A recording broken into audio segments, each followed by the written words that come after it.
Good morning, everybody. My name's Amanda, if you haven't met me before. It's my first time to Journey Church in probably the past 3 months. Just kidding. It's a true story, though. I know. I'm going to do an announcement. John invited me today. Haven's women's ministry would like to invite you to Wild and Wonderfully Made, which is September 18th through 20th. Maybe we have a slide for that. I don't know. Stars, S'mores, and Sisterhood, a women's mini recharge glamping weekend. Friday night to Sunday morning, we're going to enjoy campfires, devotions, crafts, activities, great conversation, and plenty of fun together before heading to church Sunday morning. I don't know where it's going to be. Did you hear? Oh, at the Ostergaard's place. Perfect. That's even better. That place is fun. That's Camp Ostergaard. My girls keep asking me already when they get to go back because they stayed there while we took the kids to camp. Friday, August 22nd, it says 6 p.m. twice, so I guess you guys should be extra aware that it's at 6 p.m. It says, come to the table. There's something special about gathering around a table. Throughout Scripture, God invites people to the table, a place where strangers become family, stories are shared, and everyone belongs. Whether this is your first Havens event. Oh, so it's a women's thing. This is a women's event. Sorry, guys. Or you've been with us from the beginning. There's a seat for you. RSVP if you're going to come. That's to Odessa. Maybe we'll have some yummy food. Maybe she'll make macaroons. If there's macaroons, you should be there, just so you know they're the best macaroons in the world. And then another women's thing. Sorry, guys. This is a 7 weeks Bible study. It's going to be on Monday nights at 6:30 called Daring Joy by Nicole Zazowski? No, some lady named Nicole. So if you text the Journey Church texting phone number, there's no slides for it either. Or you could RSVP to Odessa for a Monday night Bible study. It's 7 weeks starting August 10th. The guys can do this one. Girls, we should just take this one off because it's going to be hot. We already have enough stuff going on. So guys, this is for you. This is Hometown Days. Just kidding. Hometown Days is August 8th through 9th. We are going to have a parade. The float theme is where the Spirit of the Lord is, there's freedom. And I'm guessing they're doing like an American theme this year since it's 250 years for America. That sounds appropriate. And then Saturday, we're going to have a family fun stop here of like hot dogs and Italian sodas and face painting. Yes. Afterwards, sometime. It says just in the afternoon. It's at 5. Oh, at 5. There you go. So here's another thing about that. We're not doing like the big carnival this year. I don't think your mic is on. Oh, I think my mic's dead. Oh, that's good. My mic died last week, and so it's still dead. So the Hometown Days, it's kind of like a little block party we're going to be doing here. It's not going to be the big carnival. So we're going to have free hot dogs. We're going to have like face painting. The youth are going to be doing Italian sodas, and like just a place where people can come and cool off, get some free food, relax for a little bit. But the most important thing about it, thank you, is that you guys are there and being friendly and talking to people about Journey Church. And another thing that you can do that's going to be really, really helpful is in the back, we have these door hangers, okay? And it just has a little thing on the back that says, scan me. And if you put this on somebody's door, they'll be curious, and they'll scan it, and it'll invite them to our little block party, okay? So we are asking you, next week you'll probably find some on your chairs too, but grab some from the back when you leave, 10, 20, however many you're willing to do, and just hang them on people's doors on your street. And if you don't want them to know it was you, maybe wear a ski mask or something as you go up to their door. I don't know. No, but you can hand them to people, or you can hang them on their doors, and they'll find it, and some of them are going to go, I wonder what this is, and they're going to scan it, and then some of them are going to go, oh, that sounds kind of fun. Free food and face painting and Italian sodas. Let's go. And then we're going to have a bunch of people from Journey Church, because you guys are going to volunteer, in their Journey Church shirts like Chris Vidham and Sean. And you're going to be at the party, and you're going to hang out with people and be friendly talk to them about during church, tell them that you'd love to see them on a Sunday morning. This is how you do it. Oh, thank you for coming, Amanda. Come find me Sunday morning so I can introduce you to some people. And then guess what they do? Yeah, coffee and food. Then when they come on Sunday, they're going to come find Amanda. And then Amanda's going to go, oh, yeah, I remember you. Let me invite you to some people. Here's the coffee. Okay? So that's the plan. So take some of these, get these on people's doors, and then come to that and just hang out. It's only a couple hours. Okay? If you get hot, you get to come inside, cool off, and then just be friendly. That's it. If you are not a member of the church yet, August 9th at 2 p.m., we're going to have a membership class for you to become a member of the church. And it is led by Dusty. I think the board members always come and they just kind of like talk to you about who we are and what we believe and why we believe it.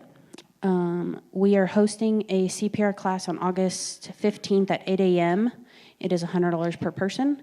And if you would like to join, contact the church office. Save the date for the marriage conference is coming up August 26th through the 28th. Don't forget, fifth Sunday, there's a fifth Sunday in August, so that will be another fifth Sunday family service. So sit in the front if you're easily distracted by children is really what that means. And there will be some yummy childlike food. Maybe we'll do like cereal or something. I don't know, cereal makes a mess, but... And again, that's not a Sunday to stay home. That's No. a Sunday to come, make the kids feel like you really want them to be here.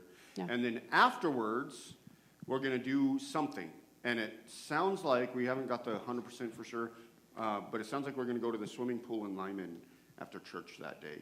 And so we're just going to go have a little fun hangout time and cool off in the pool. It's a nice pool out there too, guys. So, the only other thing is that youth group is switching back to Sundays. I know it was Thursdays for a while, but it's going to switch back to Sundays because of sports and stuff like that. Thursdays and work just really was hard for us, for a lot of people. That's right, Amanda. For Forrest, for the kids. I like your outfit, by the way. Yeah. Thanks. I The most cringe thing you can do is hit on could your say wife the in same public. about you. What? Go ahead. We're doing, like Amanda said, the Switchback Sunday because of all the reasons, and we're really happy about it. So tonight we actually have one of the things happening is Caden and Jackson are going to be leading worship tonight.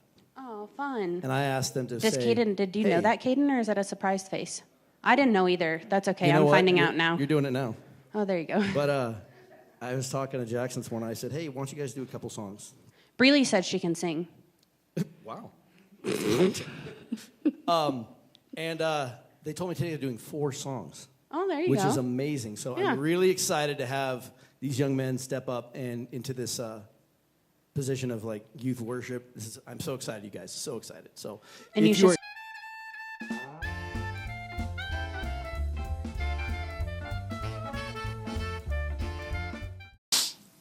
Okay, so today's message, this is something that I think we need to be reminded of fairly regularly. And I probably don't do it nearly enough. I don't remind myself enough even. But it's an interesting topic. It's a really interesting question to ask people. I like to ask people this question, even pastors. I like to ask this question because when I ask it, a lot of times people just stare at me like, I've never thought of it before. Or they give me the same answer. And so I want to see what you guys think. And so the question is, how do you serve Jesus? Because we all go, yeah, we love Jesus, we believe in. Okay, but do you serve Jesus? And if you say, yes, I serve Jesus, how do you do it? Anybody got an answer that they're willing to? I hope to hear a wrong answer so I can. I'm just kidding. You what? Okay, but what are some examples? By representing him well, whether you're wearing Okay, representing him well. Making dinner for Larry. Okay. Have you ever thought of it? What does it mean to serve Jesus? So, do you want to hear the number one answer that I get, even from pastors? obedience. I obey him. I go, okay, so when you tell your kid to wash the dishes for you, and they do it, do you think my kid is serving me, or they're just doing what I told them? Chris said just doing what I told him. Right? If I told you, hey, you have to wash the dishes, and you go wash the dishes for me, are you really serving me, Caden? Or are you just doing what I told you to? There's a difference. I don't think Caden is serving me when he lets the dogs out and lets them in, because he whines about it. Right? He's just doing it because I told him to. I think there's a difference between obeying and serving. And it catches even pastors off guard. And they go, I never thought of it like that. How do you serve Jesus? When Caden was little and he was still like, fun and cute and stuff. It was a long time ago. I'm just kidding. He used to make his mom a nest on the couch. It was her nest. Do you remember that, Caden? And he would get blankets. He would get her a cup of water. He never did it for me. You're a punk. I just thought of that. But he would say, I'm going to make mom a nest. And he would get her blankets, and he would get her a cup of water and make her like this little comfortable couch.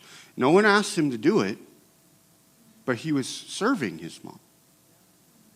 Right? There's a difference between just obeying and serving. So how do you serve Jesus?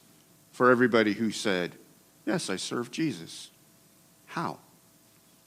And here's a good way I say to think about it. How would you serve anybody else? I've mentioned this before. It'd be cool if Jesus would just come to church on a Sunday, right? And we could offer him a seat next to us and show him where the breakfast was and get him a cup of coffee and maybe take him to lunch afterwards, you know what I mean? Or, we heard that he was moving into town and maybe we could go help him move something, right? That's serving, right? And I'm sure a lot of you would be excited to do the same thing because you love him and he's so important. And here's the thing. These are the kinds of acts of service that make sense to us, right? Because it feels like we're doing something for somebody. We're helping somebody. We're serving somebody. But because he didn't just move into the neighborhood or come to church on a Sunday and isn't really walking among us in the same way, how do you serve him? Some of you might know where I'm going with this already, but if not, let me tell you. Jesus gives us the opportunity to serve him in this very same way. The same way that makes the most sense to us. Like, how do you want to be served? It's the same. And we do it, according to Jesus, we do it by serving a very specific type of person. He says, if you serve these types of people, you are serving me. In that case, don't you want to serve those types of people? If that's what counts as serving Jesus, don't you want to serve those types of people? Let me describe them to you before you get too excited there, Miguel. Because I see Miguel in the back going, yes, I do. Okay. These are the type of people. Hungry and thirsty people. Okay? People that you don't know. And I would even venture to say, maybe you don't really want to know. Naked people. The nudes. Some of you were a little more excited about that than you were supposed to be. Some of you are like, ew, and some of you are like, how do we do that? Sick people, and get this one, criminals. Do you know what that means? Bad people. I've called these types of people in the past, me and John talk about these type of people sometimes. I call them the undesirables. The undesirable people. So if we want to get credit for serving Jesus really well, then we need to be searching for these type of people and serving them well. Do you want me to prove it? Matthew 25, starting in verse 31, Sarah, since she's the only one that wants to know. Hey, Sarah served my mom yesterday. It was pretty nice of her. I needed a favor. Anyway, Matthew 25, starting in verse 31. This is important words in Scripture, guys. It says, when the Son of Man comes in his glory and all the angels with him, he will sit on his glorious throne. All the nations will be gathered before him, and he will separate the people one from another as a shepherd separates the sheep from the goats. This sounds like an important moment, doesn't it? He will put the sheep on his right and the goats on his left. Then the king will say to those on his right, come, you who are blessed by the Father, take your inheritance, the kingdom prepared for you since the creation of the world. That sounds like a pretty good inheritance. It's been being prepared for you since the creation of the world. That sounds pretty good. Then it says this, for I was hungry, and you gave me something to eat. I was thirsty, and you gave me something to drink. I was a stranger, and you invited me in. I needed clothes, and you clothed me. I was sick, and you looked after me. I was in prison, and you came to visit me. Then, this is interesting, the righteous, these are the good ones, will answer him, Lord, when did we see you hungry and feed you? Or thirsty and give you something to drink? The righteous are confused here. When did we see you a stranger and invite you in? Or needing clothes and clothed you? When did we see you sick or in prison and go to visit you?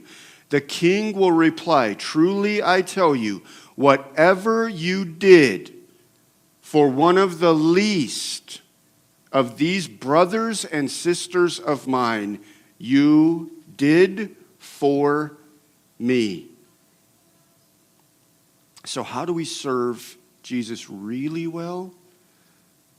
Well, one way, I don't know why I did that. One way which he takes very seriously, it would appear, is by taking care of the least.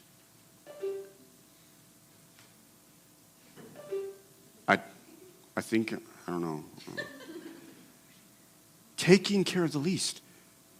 It doesn't mention going to church on Sundays or even like hanging out with your home group family.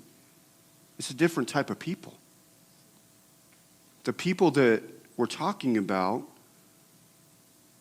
that get to stand at the right hand and receive an inheritance that the kingdom has been preparing from the creation of the world are the people that are taking care of the least, it says. I want to be on his right side. Don't you? That means that we have to seek out the least, and we have to take care of them. So who are the least? Who are the people that we're supposed to be so concerned with? Okay? They all share a common trait. And let me give you a hint. It's not what they can offer you. What is the common trait? Need. They're all in need.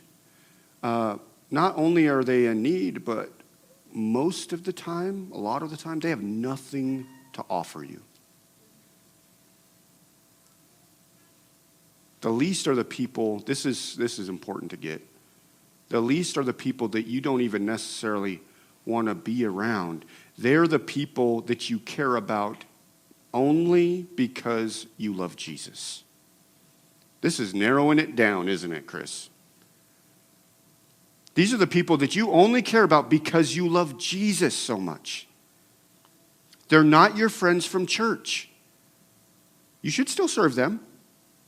But this isn't who he's talking about. These aren't your friends from church. These aren't the people that you love being around in your home group family. These are the people that you're obviously going to take care of because they're your family, right? That's not what it's talking about. He's talking about people who have nothing to offer you, some of them not even the pleasure of their company. Not even necessarily people that you want to be around. These are the people, this is so important. These are the people that Jesus describes as brothers and sisters of his. I called them undesirable people, and Jesus calls them brothers and sisters. That's a pretty big deal. He has a little different attitude toward these people than we do, doesn't he? When you call someone a brother or a sister, John does this all the time, and they're not actually related to you, that means something. Right? You're talking about somebody that you care about, somebody that you love, somebody that you've taken time to get close to. Let me show you how Isaiah describes Jesus. It's so interesting after reading what we just read. In Isaiah 53, before Jesus ever is born or anything, he's describing Jesus. He says, he grew up before him like a tender shoot and like a root out of dry ground. That sounds thirsty, doesn't it? That sounds thirsty and hungry, like a shoot out of dry ground. He had no beauty or majesty to attract us to him. Nothing in his appearance that we should desire him, like a stranger. He was despised and rejected by mankind, a man of suffering and familiar with pain, like a sick person, like one from whom people hide their faces, maybe like a naked person. Ooh, didn't mean to see that, right? Isn't this interesting? Like one from whom people hide their faces, like a naked person. He was despised, and we held him in low esteem, like some kind of criminal.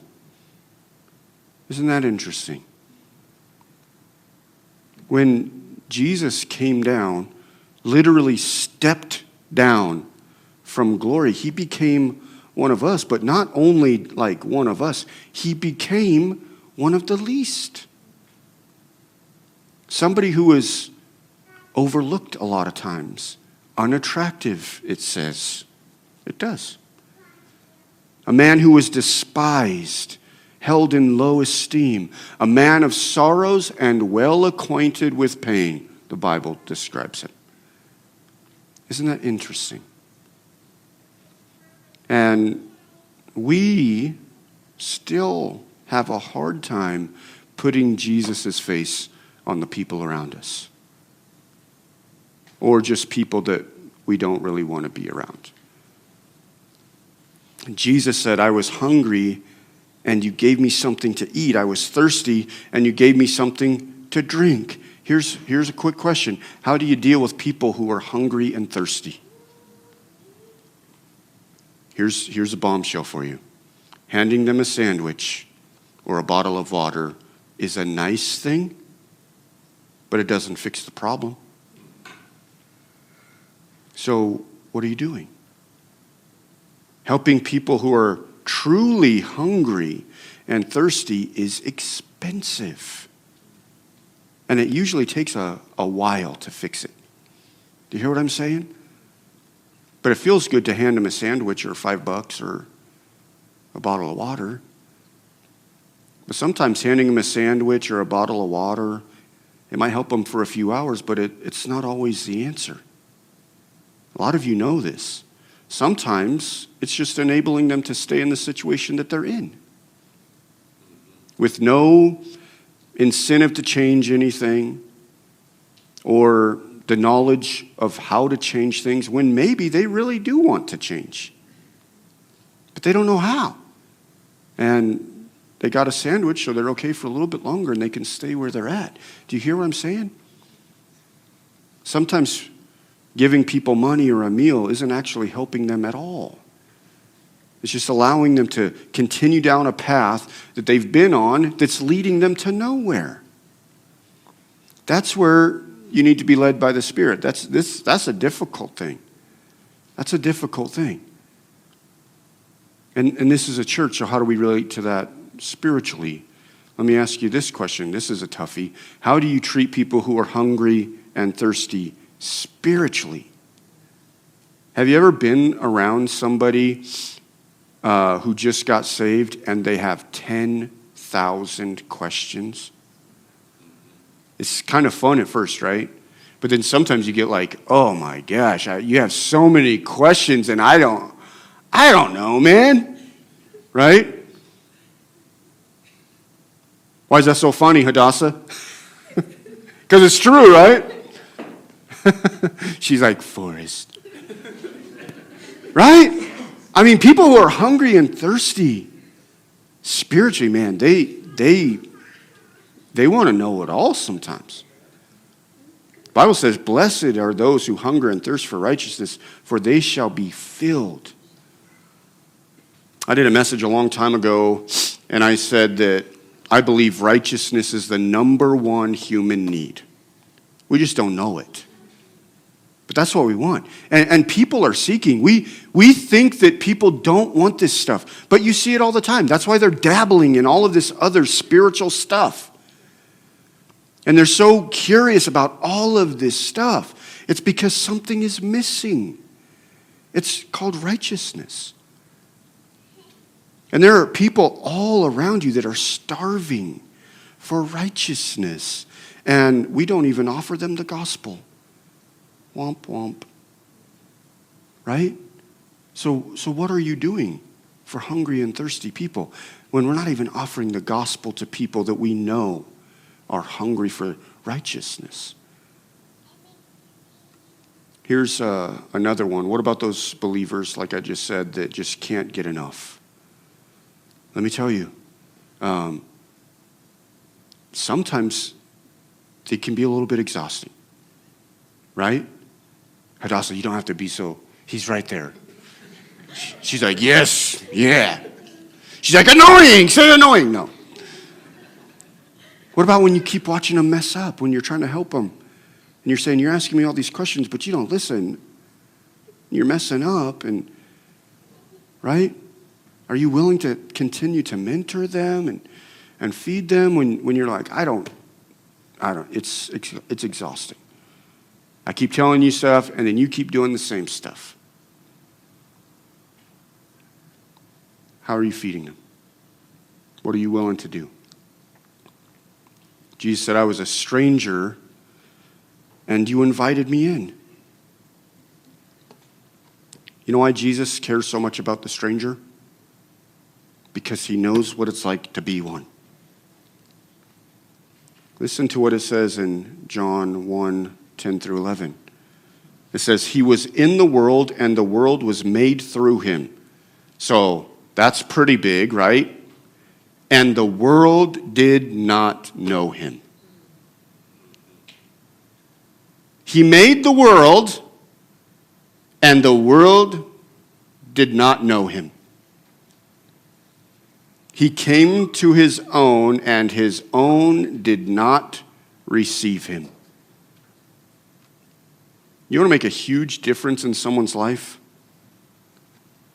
The easiest way, I say this all the time when it comes to ministry. I go, hey, if you want to feel really successful in ministry, if you want to make it easy on yourself, look for lonely people.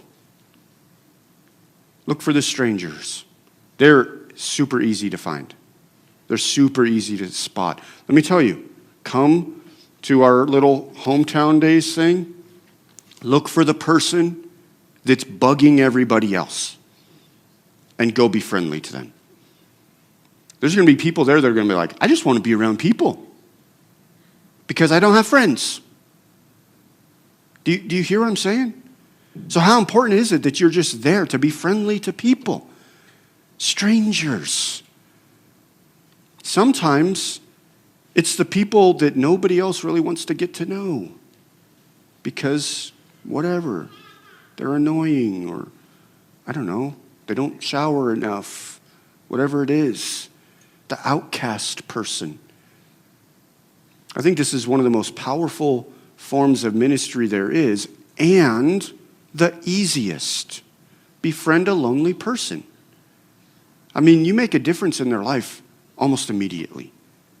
It's amazing. It's like a superpower. Find somebody who's lonely and be nice to them.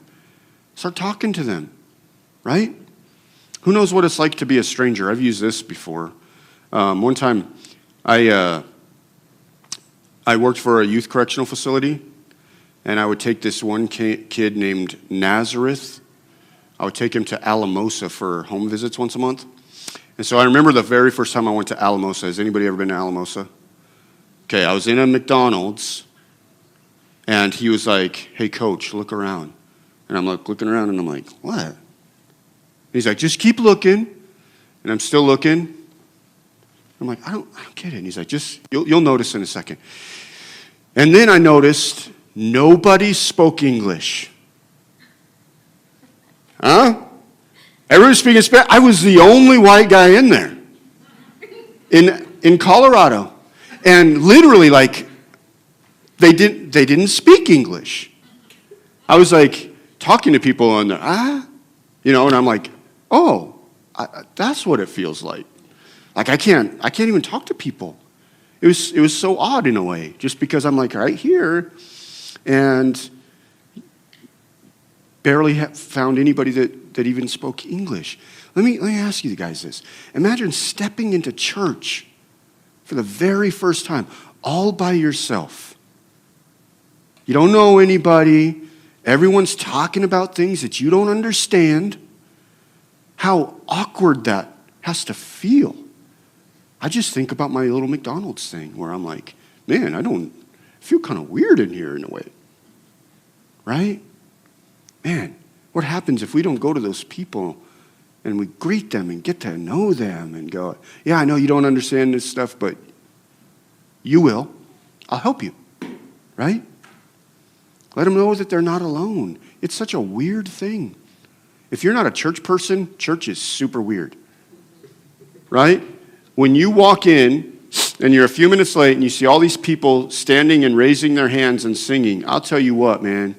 If I'd never been into a church before and I went in, I would be like, this is weird. And I probably would leave. Right? What if you could be the person that just greeted everybody at the door? It was like, hey, yeah, I know it's a little weird, but just stay. Right? Don't let people be alone. Don't let people be alone. Then Jesus said, I needed clothes, and you clothed me. This one is tricky. Some translations say, literally, I was naked, and you clothed me. Without getting too weird, most of us do not want to interact with naked people. Right? Can you imagine just a naked person on the street and you were walking up to them going, say, hey, you want some undies? Right?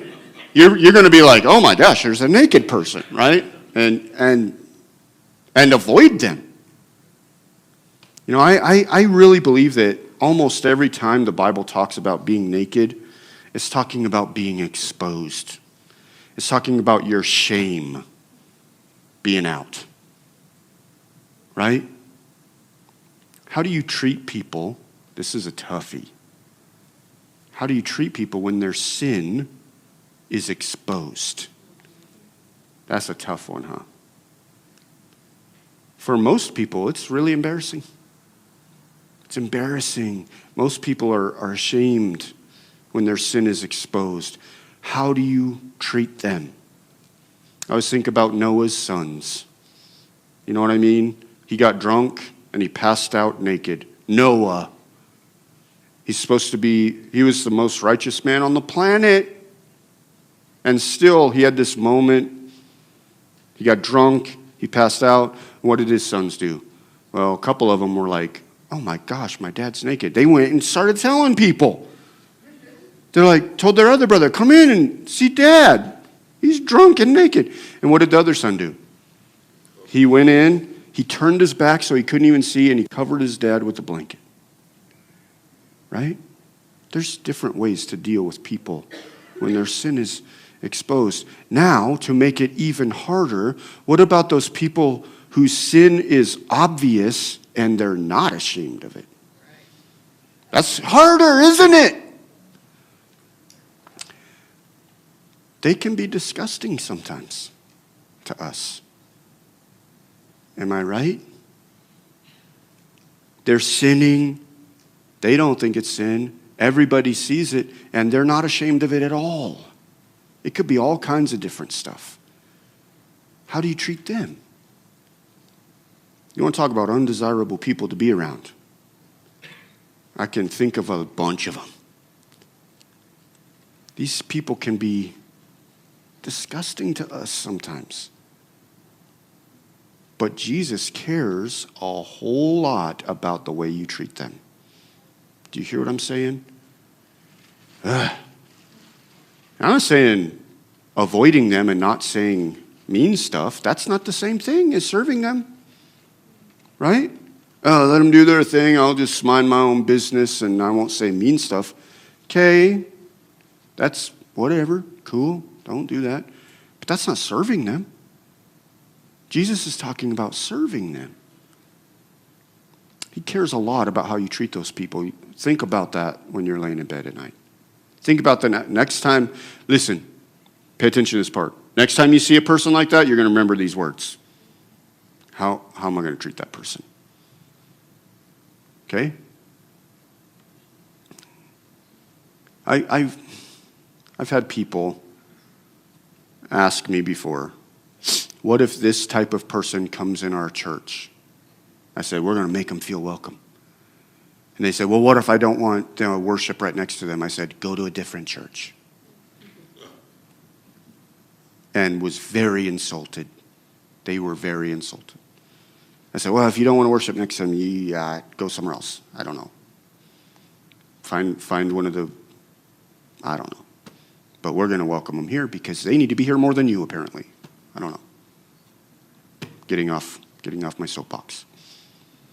He says, I was sick and you looked after me. I tell couples this all the time. Anytime, I've talked to Chris about this when Larry anytime a spouse is going through something, they're sick or they're having a surgery, I say, man, this is your chance. This is your opportunity to love them so well. Right? Because, again, let me tell you, sick people can be exhausting. Ask my wife.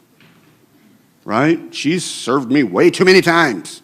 And she does it every time. And she does it good. And it's when I feel the most loved. Right? I go, listen, you have a chance to blow it and get in a bad mood because they're needy, all this stuff. Or you can love them really well when they know that they're needy, and it's going to mean so much. Do you hear what I'm saying? During that time, I couldn't do anything for Odessa. But she was still serving me. That's the example that Jesus gives. And he says, I was in prison, and you came to visit me. This is another toughie, Chris. I was talking to Chris because she's up here and she nods a lot. These are people that we have to at least assume are not good people. They've done bad stuff that you know about, right?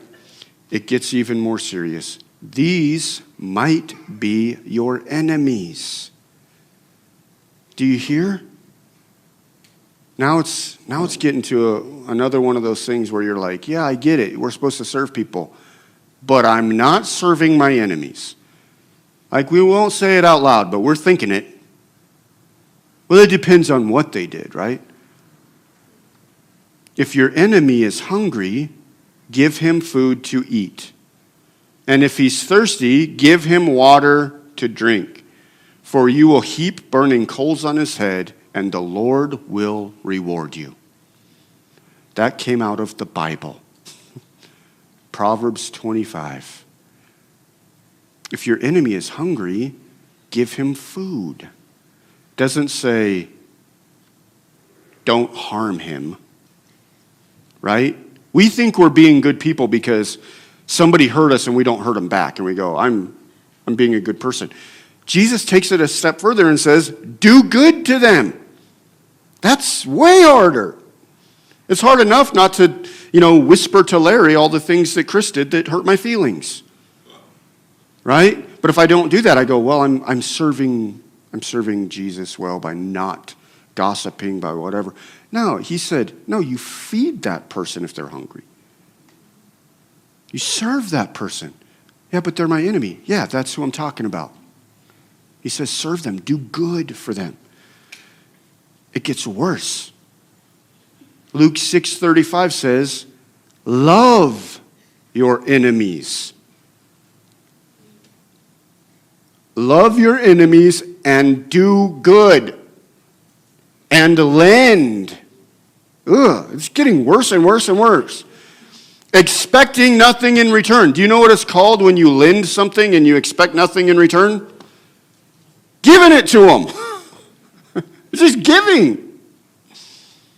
Love your enemies and do good and lend, expecting nothing in return, and your reward will be great, and you will be sons of the Most High. For he himself is kind to ungrateful and evil men. Bible's tough sometimes. Man, Bible's tough sometimes. I can give you examples, but I'm not gonna, of people who have just been horrible to me and then asked me for favors. And then my wife, she's in the nursery. I hope you can't hear me, babe, because it is on the TV. Even my wife will sometimes be like, why are you going to be nice to them? I've had so many people. Why are you going to do something for them? Why are you going to do a favor for them when they were mean to you? And I'm like, the only reason? Jesus told me to. And I love Jesus. Yeah. And they're an image bearer of God. Ugh. They're an image bearer of God. When we talk about people in prison, I don't think it's just talking about people who are like falsely accused. Like they probably, no, I think it's talking about people that you know are bad people, who have done mean stuff to you, or mean stuff to your kids. Wait, no, or your wife. That's where I draw a line. I had this big old dude come in and point his finger in my wife's face when she was a secretary, and I stopped at his house on the way home. And we had a conversation, and it wasn't a nice conversation. And eventually, I served the guy again. And I didn't want to, and I wasn't doing it out of the kindness of my heart, I'm telling you. I wanted to say, go find somebody else who you weren't rude to their wife, right? It's hard. That's why it's called service and not hanging out, right? Or being friends. It's called service for a reason, because it's not easy. Even if the only reason you do it is because you love Jesus, you do it. And you're going to find out that you're going to start to love people the way Jesus does. The more you do it. Some of us just haven't ever tried. Because logic says, that person hurt me, let them be naked. Let them be hungry. They're mean to everybody. They dug their hole, right?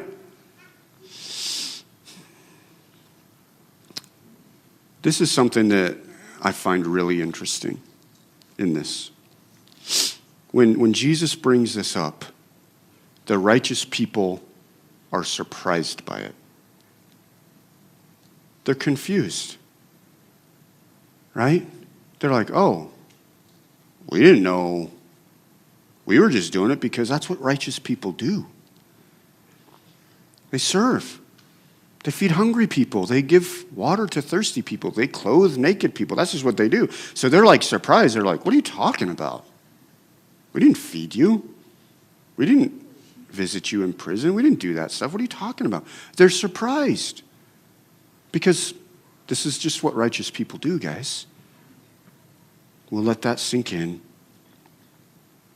In verse 41, it says, then he will say to those on his left, the scariest words ever recorded, depart from me, you who are cursed, into the eternal fire prepared for the devil and his angels. That's scary. And then he gives a reason. Do you want to hear the reason? I was hungry and you gave me nothing to eat. I was thirsty and you gave me nothing to drink. I was a stranger and you didn't invite me in. I needed clothes and you did nothing to clothe me. I was sick and in prison and you did not look after me. They also will answer, it says. They're confused too. Lord, when did we see you hungry or thirsty or a stranger or needing clothes or sick or in prison and did not help you? And he will reply, truly I tell you, whatever you did not do for one of the least of these, you did not do for me. He makes it so plain. We're so proud of the stuff we don't do. Well, I could have done this and I didn't. I could have punched that guy in the mouth and I didn't, so I'm good. But he was hungry. Right? Knuckle sandwich, no. Yeah, you didn't hurt him, but you didn't do anything for him.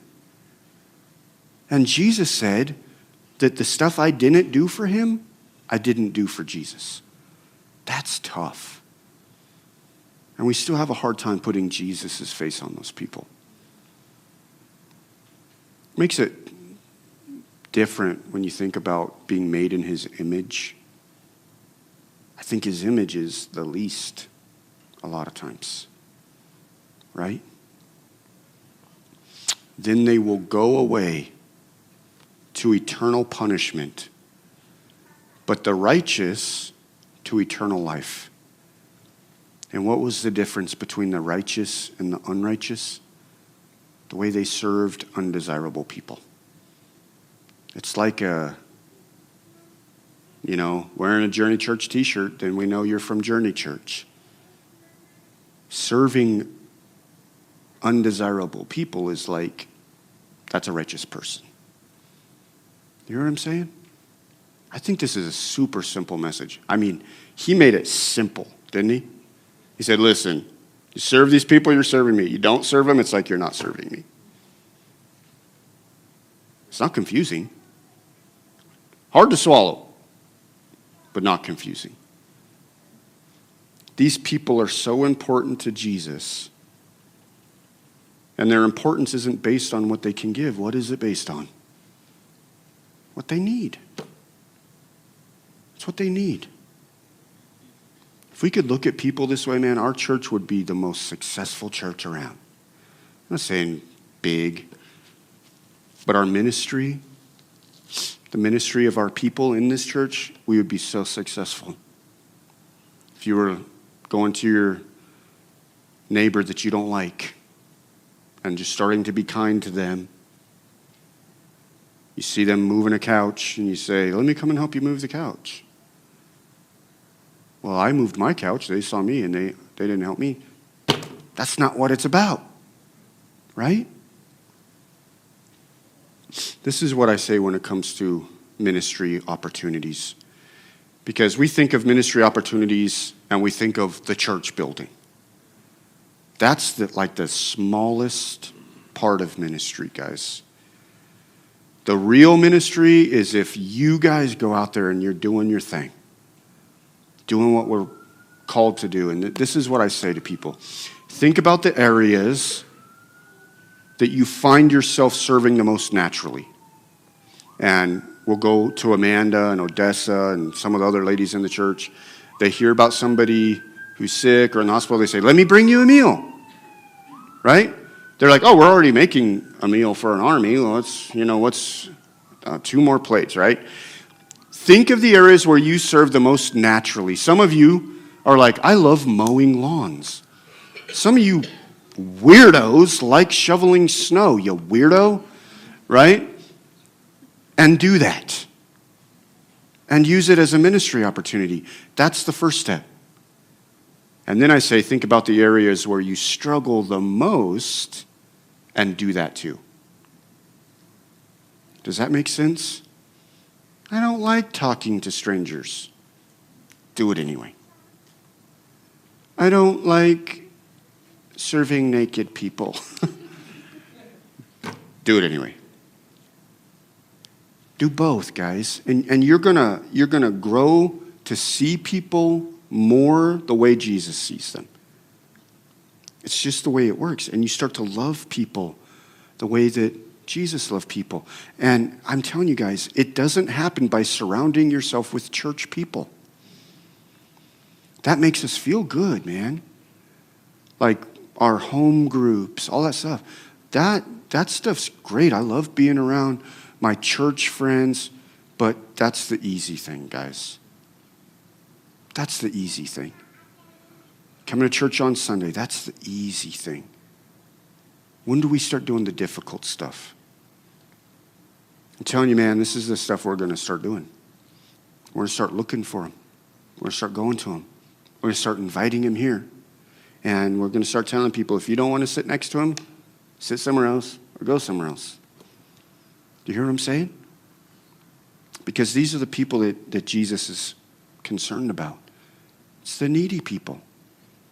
It's the needy people.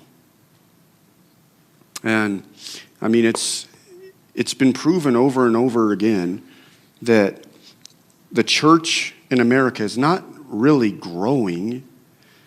Some churches are growing, but it's because people are leaving one church to go to another church. That's not growth.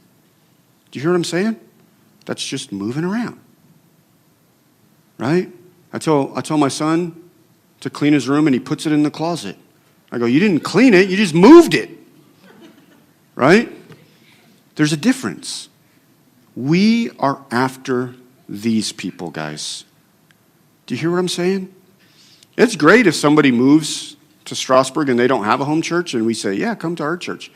I don't want Mountain View people to come here. I'm serious. I don't want community church people to come here. I want them to stay there and invite people to their church. And I want you guys to do the same thing, right? But hurting and lonely people. Guys, I'm telling you, the biggest difference you can make is find a lonely person, be their friend.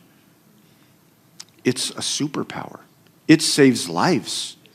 I can tell you story after story of lives being saved because somebody was nice to somebody. I've probably told this up here, but I've told it to the youth when I was a youth pastor. It's the craziest story about this kid who was lonely, he was picked on, all of this kind of stuff. And one day he was walking home from school, and he was crossing across the football field, and these kids just came around him and were knocking his stuff out of his hands. He had all his books and stuff. He was carrying them, all this stuff. They knocked the stuff out of his hands. They were pushing him around. And there was this other kid who saw it and was like, I don't want to get involved, right? But then he thought, I'm not going to let this happen. And so he went over and he said, guys, you're not going to do this, right? He stuck up for this kid. Helped him carry his stuff home. And they became like friends, good friends. He didn't just stop there. He became friends with this kid. The kid that was being picked on became valedictorian in high school, and he said, when I was in the 9th grade, I cleaned out my locker because I didn't want my mom to have to, because I was going to kill myself that day. But then my friend stepped in. This guy came in and became my friend, and it changed my life. And this kid was like happy and successful and valedictorian. And it wouldn't have happened if this guy didn't go. That's a hurting person. That's a lonely person. It's a weird person. I don't know. I'm going to be his friend. I'm telling you, it's the easiest ministry. Is find a lonely person. Stop arguing with me. Find a lonely person and be their friend. It's so easy. I talk to you guys like I talk to the youth. Nobody should feel lonely if you're in the room. It's that simple. With the kids, I tell them, it's the kid who's sitting by themselves in the lunchroom. Go sit with them. For you, it might be your neighbor. I've never seen anybody at my neighbor's house. I've never seen anybody talk to them. I'll go talk to them. Right? Take chances. I'm going to ask John to come up.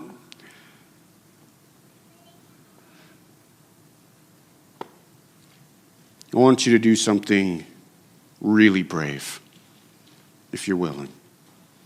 Maybe even come to the front, because it's so much better.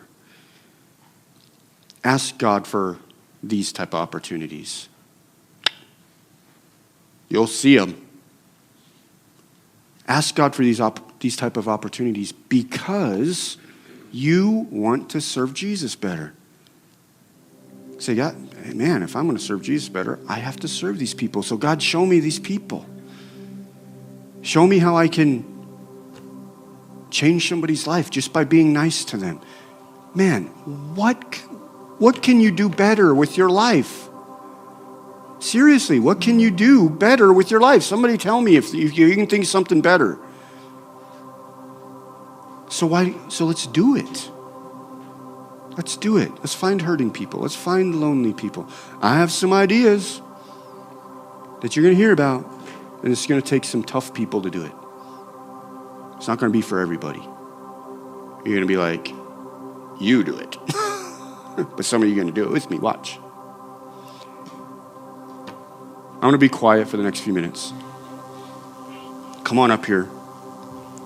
Come on up here with the picture of a person in your head that you are like, I swore I would never serve that person ever in my life.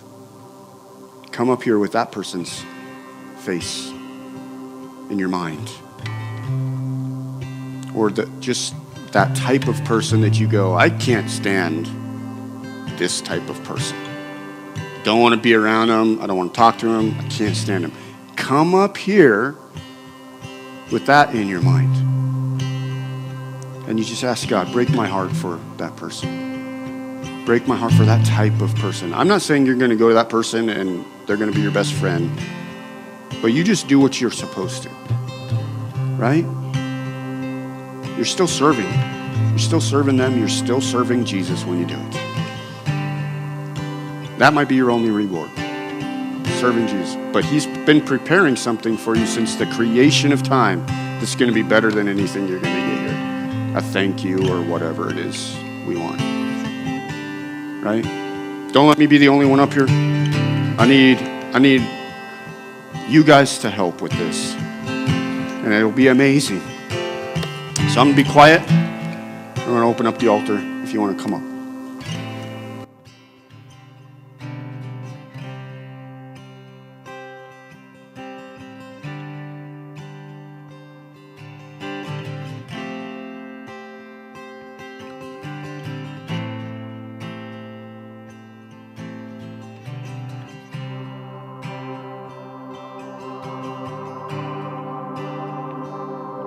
Darkest night, you can light it up. You can light it up. God of revival, hope arise. Death is overcome. You've already won. God of revival.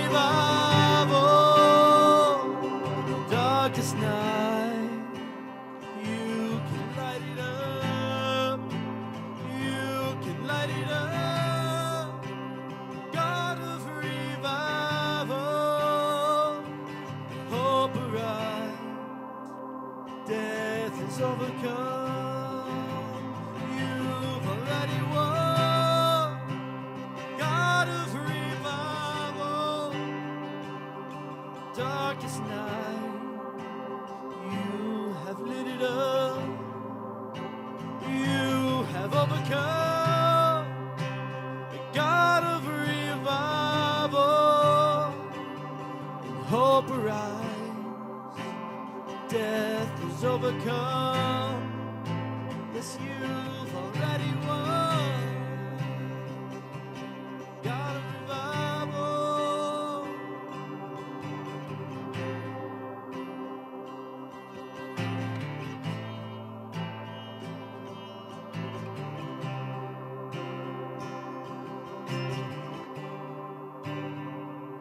Cause there's no prison wall you can't break through, no mountain you can't move. All things are possible. There's no broken body you can't raise, no soul that you can't save. All things are possible. There's no prison wall you can't break through, no mountain you can't move. All things are possible. There's no desperate situation that you can't redeem, no soul that you can't save. All things are possible. 'Cause the darkest night, God, you light it up. You light it up. God of revival, hope arise. Death is overcome. 'Cause you've already won. God of revival.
If you're part of a home group,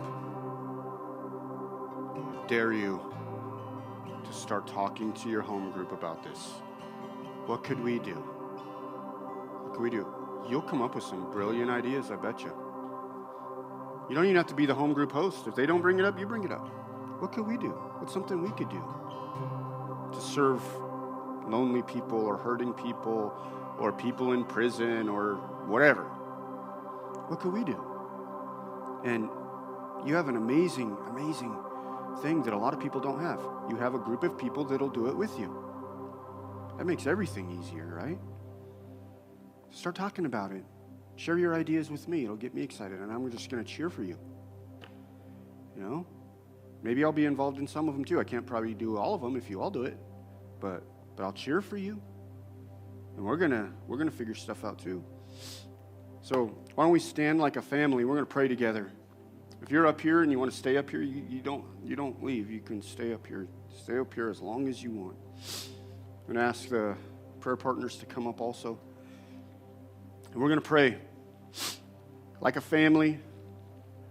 On your way out, grab some of these door hangers. What a small thing, right? You might put it on just the right door. You don't know. Somebody might yell at you and say, get off my porch. And you say, okay, sorry. Right? Dusty told me to do it.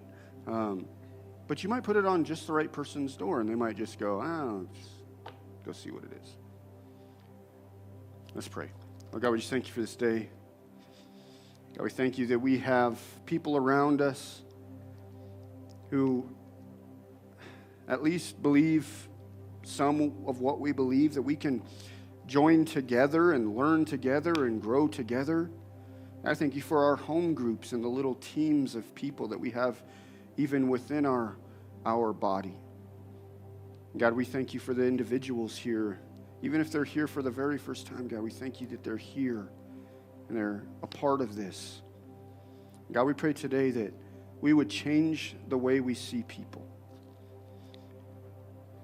That we would consciously, when we see people, when we see these people that just, drive us nuts or gross us out or annoy us, whatever it is, that we would be able to put the face of Jesus on those people. That we would look at them as image bearers of you. And that we would begin to understand the importance of serving these people as we try to serve you better. And God, I pray that as we do that, it's just going to open opportunities, the best opportunities to share the gospel with people who are lonely, who are hurting, who are hungry, who are thirsty. God, it will start with the gospel. And God, we pray that you would even bring people to this church because of the people who are here today, who are out there and talking to people and serving people and loving people the way that you've called us to, because they're going to want to be part of something like that.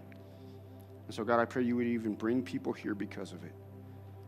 But most of all, we just pray that you would give us opportunities to serve and to share the gospel with people, that people would come to know the love of Jesus and to know Jesus as their Savior. In the name of Jesus we pray. Amen.